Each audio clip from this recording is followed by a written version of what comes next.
salam sejahtera. Ini isu terkini yang baru kita terima daripada satu laporan berita yang mana ia melibatkan isu 15 juta ringgit antara Datuk Seri Anwar Ibrahim dengan Muhyiddin Yassin. Ini memang isu yang paling hangat, isu yang kita tunggu-tunggu, akhirnya keluar sudah semula. Sejak kepulangan Datuk Tan Sri Muhyiddin Yassin daripada London baru-baru ini, tidak kedengaran apa-apa berita tentang perkara-perkara keuangan. Tapi hari ini dia mula buka cerita, bersuara berkaitan dengan saman isu RM15 juta. Anwar tak patut tersinggung, itu kata Muhyiddin. Apa cerita nih sebenarnya sehingga Muhyiddin kata Anwar tak patut tersinggung berkaitan saman isu RM15 juta. Muhyiddin berkata sebagai Ketua Kerajaan Perpaduan dan Pemimpin Pakatan Harapan PH, Anwar Ibrahim tidak sepatutnya berasa tersinggung dengan kritikan dan pertanyaan yang sah ditimbulkan ke atasnya, kata Muhyiddin Yassin. Kata Muhyiddin lagi, kritikan dan pertanyaan tersebut dibuatnya dalam ucapan-ucapan politik. Itu adalah antara hujah balas dikemukakan Presiden Bersatu bagi menjadi pembelaan terhadap saman yang dikemukakan Anwar terhadapnya baru-baru ini.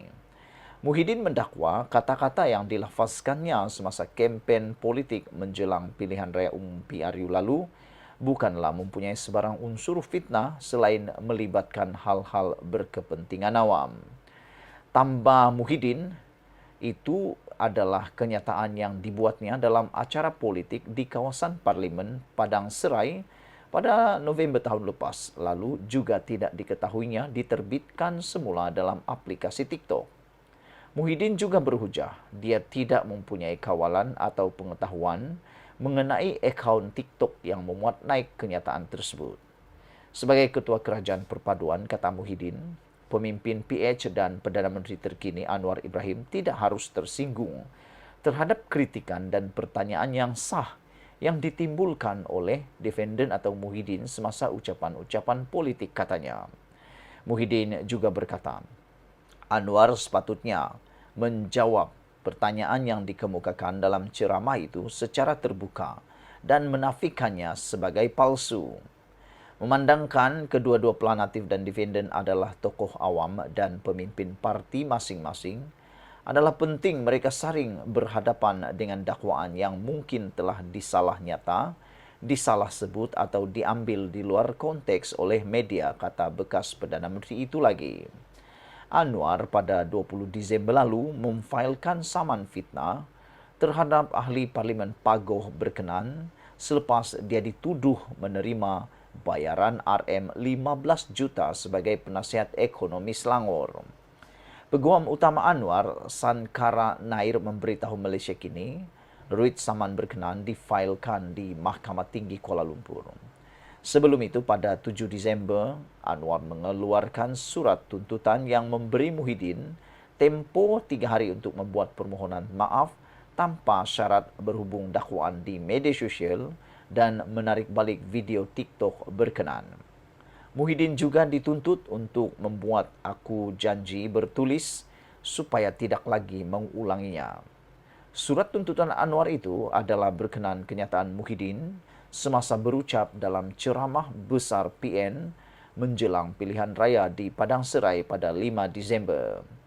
Pejabat Menteri Besar Selangor sudah mengeluarkan kenyataan dengan memberitahu Anwar hanya dibayar secara simbolik sebanyak RM1 setahun atas peranannya menjadi penasihat ekonomi negeri. Muhyiddin turut memberitahu sebagai ahli politik dan pengerusi PN, dia mempunyai kewajiban yang sah untuk memberikan maklumat kepada ahli parti dan pengundi Padang Serai. Dia juga, tambah Muhyiddin, berhak menyatakan pendapatnya mengenai kelayakan seseorang yang memegang jawatan awam. Melalui dokumen yang diserahkan kepada mahkamah itu, Muhyiddin berhujah, ahli parti dan pengundi mempunyai kepentingan sosial dan moral yang sah semasa menerima maklumat dan pendapat tersebut. Dalam keadaan tersebut, katanya, dia mempunyai kewajiban dan atau kepentingan yang sah untuk menyampaikan kenyataan yang dipertikaikan itu kepada mereka. Sekatan terhadap kenyataan berkenan, kata Muhyiddin, bercanggah dengan hak kebebasan bersuaranya yang dinyatakan dalam Perkara 5 Perlembagaan Persekutuan.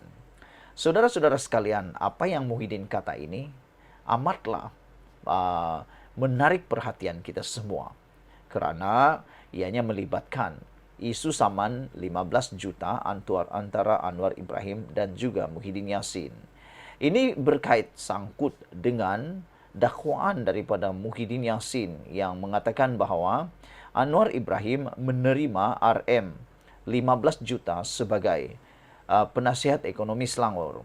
Anwar pada 20 Disember lalu telah pun memfailkan saman tersebut yang mana menyatakan bahawa ahli Parlimen Pago berkenan dituduh menuduh ataupun mengatakan bahawa Anwar Ibrahim menerima bayaran RM 15 juta sebagai penasihat ekonomi Selangor. Walau bagaimanapun, pejabat Menteri Besar Selangor sudah mengeluarkan kenyataan dengan memberitahu Anwar hanya dibayar secara simbolik sebanyak RM1 setahun atas peranannya menjadi penasihat ekonomi negeri. Namun demikian, Muhyiddin mengatakan bahawa beliau mempunyai kewajiban yang sah untuk memberikan maklumat kepada ahli parti dan pengundi di Padang Serai. Dalam keadaan tersebut, kata Muhyiddin, dia mempunyai kewajiban atau kepentingan sah untuk menyampaikan kenyataan yang dipertikaikan itu kepada mereka. Sekatan terhadap kenyataan berkenan, kata Muhyiddin, bercanggah dengan hak kebebasan bersuaranya yang dinyatakan dalam Perkara 5 Perlembagaan Persekutuan. Semoga keputusan ataupun pertikaian mahkamah berkaitan saman 15 juta ini dapat diselesaikan dengan lebih baik. Dan kita juga berharap supaya tidak akan berlaku duluan. Kerana sekiranya ini menjadi duluan, maka pelbagai perkara, hujah, kenyataan yang lain mungkin akan boleh diguna pakai untuk memenangkan seseorang berkaitan isu-isu seperti ini pada hari kebelakang nanti. Terutamanya ianya berkaitan dengan kebebasan bersuara yang dinyatakan dalam Perkara 5 Perlembagaan Persekutuan. Kita harap Perlembagaan Persekutuan Perkara 5 ini tidak disalaherti dan juga dapat dibezakan antara kebebasan bersuara dengan fitnah semata-mata. Sekian dulu untuk kali ini. Jangan lupa tinggalkan komen Anda. Tekan butang subscribe. Malaysia kita punya, kita juga sama-sama cintai Malaysiaku. Bye-bye.